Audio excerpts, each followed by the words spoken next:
नमस्कार दोस्तों, आप देख रहे हैं facile knowledge. If you are watching this video in Hindi and want to continue in English, click on the English thumbnail visible on the screen else keep watching. Motorcycle brand Royal Enfield को तो हम सब जानते ही हैं। ये शुरू से ही India में बहुत लोकप्रिय बाइक रही है। इस कंपनी ने अपनी शुरुआत साइकिल बनाने से की थी और अब सबसे फेमस बाइक कंपनीज में आ चुकी है। एनफील्ड साइकिल कंपनी की शुरुआत हुई थी 1893 में। ये company motorcycle, bicycle, lawn movers और स्टेशनरी इंजन्स बनाती थी। 1901 में रॉयल एनफील्ड ने अपनी सबसे पहली मोटरसाइकिल बनाई थी और 1970 आते आते पूरी कंपनी इंडिया ने एक्वायर कर ली थी। हैंसफोर्थ एनफील्ड साइकिल कंपनी ने रॉयल एनफील्ड बुलेट का सबसे पहला मॉडल डिज़ाइन किया था, जो कि अब तक का सबसे लंबा चलता आ रहा डिज़ाइन है।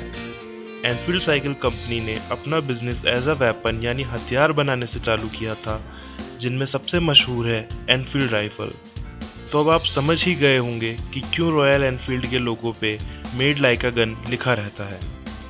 1955 में एनफील्ड साइकिल कंपनी ने कोलैबोरेशन किया था मद्रास मोटर्स इंडिया के साथ। उन्होंने वहीं पे 350 CC royal Enfield bullet assemble करना चालू कर दी थी, क्योंकि रॉयल एनफील्ड के कंपोनेंट्स मैन्युफैक्चर सिर्फ और सिर्फ इंग्लैंड में ही होते थे।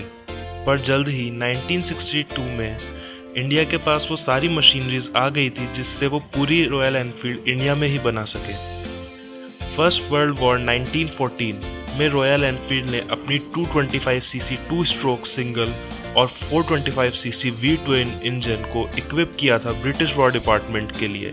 साथ ही साथ एक 8 horse power motorcycle side car भी बनाई थी, जिसमें वाइकर्स मशीन गन जोड़ी गई थी। सेकेंड वर्ल्ड वॉर में फिर से ब्रिटिश अथॉरिटीज ने एनफील्ड साइकिल कंपनी को मिलिट्री के लिए बाइक बनाने को कहा था। उन्हीं में से एक मोटरसाइकिल थी रॉयल एनफील्ड WD-RE, जिसे फ्लाइंग फ्ली के नाम से भी जाना गया था। एक लाइट वेट 125 सीसी मोटरसाइकिल थी। इसका डिज़ाइन ऐसे किया गया था कि इसको पैराशूट से ट्रूप्स के साथ गिराया जा सके। रॉयल एनफील्ड ने 1942 के वॉर में एक अंडरग्राउंड फैक्ट्री भी बनाई थी, जिससे उस पर कोई अटैक ना हो सके, और साथ ही में मैकेनिकल प्रेडिक्टर्स भी बनाए थे एंटी एयरक्राफ्ट गन्स के लिए। वॉर ख़त्म होते ही रॉयल एनफील्ड ने अपनी 350 सीसी मॉडल G और 500 सीसी मॉडल J का प्रोडक्शन फिर से चालू कर दिया था, जो कि एक रिजिड फ्रेम और टेलीस्कोपिक फ्रंट फोक के साथ आती थी। 1948 में रॉयल एनफील्ड ने अपनी बाइक्स में एक रेवोल्यूशनरी डेवलपमेंट किया, जो कि था रेयर सस्पेंशन स्प्रिंग्स। वो सिर्फ ट्रायल मॉडल्स में अवेलेबल था, पर जल्द ही प्रोडक्शन में भी आ गया था बुलेट 350 सीसी और 500 सीसी में। 1949 के बाद रॉयल एनफील्ड ने और भी मोटरसाइकिल्स लॉन्च की, जिनमें से 500 सीसी में थी ट्विन और मीटियोर्स, 700 सेगमेंट में थी सुपर मीटियोर और कॉन्सलेशंस। 1950 में 250 सीसी RE क्लिपर आई, जो कि तब एक लर्नर्स बाइक थी, पर उसकी पॉपुलैरिटी की वजह से जल्द ही और भी 250 सीसी की बाइक्स आई, जैसे GP, स्क्रैम्बलर और मोटो X। 1955 से 1959 तक रॉयल एनफील्ड रेड कलर में पेंट की जाती थी और ब्रूक हाउस कॉरपोरेशन USA में उसे एक इंडियन बाइक के नाम से बेचता था। एनफील्ड की सबसे बड़ी बाइक थी, उसका नाम था Indian 700 CC twin. Royal Enfield motorcycles India में 1949 से बेची जा रही है। जब 1965 में इंडियन गवर्नमेंट ने एक सूटेबल मोटरसाइकिल ढूंढनी चाहिए अपनी पुलिस और आर्मी के लिए, तब बुलेट को इस काम के लिए सबसे सूटेबल बाइक माना गया। इंडियन गवर्नमेंट ने 350 सीसी मॉडल बुलेट की 800 बाइक्स का ऑर्डर दिया था। 1955 में रेडिज कंपनी ने मद्रास मोटर्स के साथ हाथ मिलाया था, जिसको एनफील्ड इंडिया नाम दिया गया था। इंडियन लॉ के अंदर मद्रास मोटर्स के पास एनफील्ड कंपनी का मेजॉरिटी ऑफ शेयर्स थे। 1957 में सारे टूलिंग इक्विपमेंट्स एनफील्ड इंडिया को मिल गए थे, जिससे वो पूरे कंपोनेंट्स खुद मैन्युफैक्चर कर सके।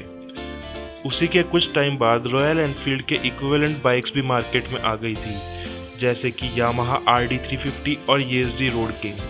प्रोडक्ट की लो क्वालिटी और मिसमैनेजमेंट के चलते और बाइक के हाई फ्यूल कंजप्शन की वजह से कंपनी की सेल्स गिरने लग गई थी और ऑलमोस्ट बैंकरप्ट ही हो जाती। पर तभी ईशियर मोटर्स, जो कि एक ट्रैक्टर और कमर्शियल व्हीकल बनाने वाली कंपनी है, उसने रॉयल एनफील्ड को खरीद लिया। अब एनफील्ड के नए सीईओ थे सिद्धार्थ लाल।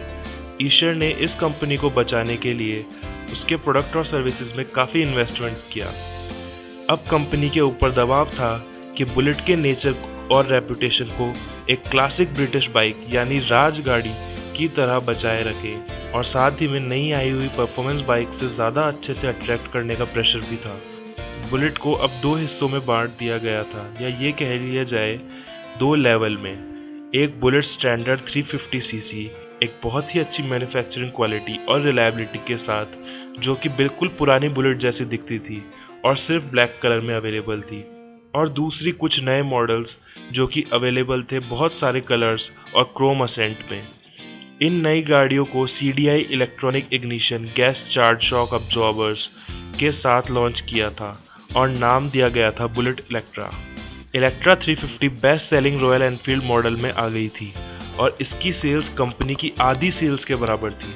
अब रॉयल एनफील्ड इंडिया जो भी मैन्युफैक्चर करता है वो इंडिया में तो बेचता ही है, साथ ही साथ अमेरिका, साउथ अफ्रीका, ऑस्ट्रेलिया और यूरोप में भी एक्सपोर्ट किया जाता है। हाल ही में रॉयल एनफील्ड इंडोनेशिया मार्केट में भी एंटर हो चुका है। रॉयल एनफील्ड ने अभी अपने बाइक्स में कुछ मेजर चेंजेस किए हैं, जैसे engine carburettor cast iron engine से बदलकर twin spark unit construction engine कर दिया गया है सारे मॉडल्स में, और 500 सीसी मॉडल्स में EFI यानी इलेक्ट्रॉनिक फ्यूल इंजेक्शन भी अवेलेबल है। इस रीटूलिंग से लोगों का एनफील्ड बाइक्स में इंटरेस्ट इतना बढ़ा है कि अब मैन्युफैक्चरिंग प्लांट्स में डबल शिफ्ट्स चलती है, और इसी तरह काफ़ी मुश्किलों के बाद भी कंपनी ने अपने इंजन्स की क्वालिटी और रेपुटेशन को मेंटेन किया है।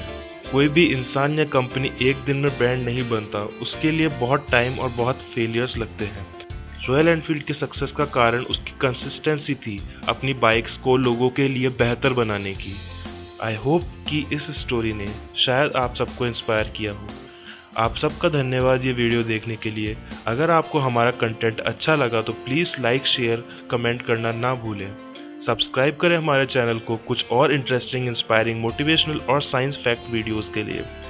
यह है फसाइल नॉलेज आपसे विदा लेते हुए।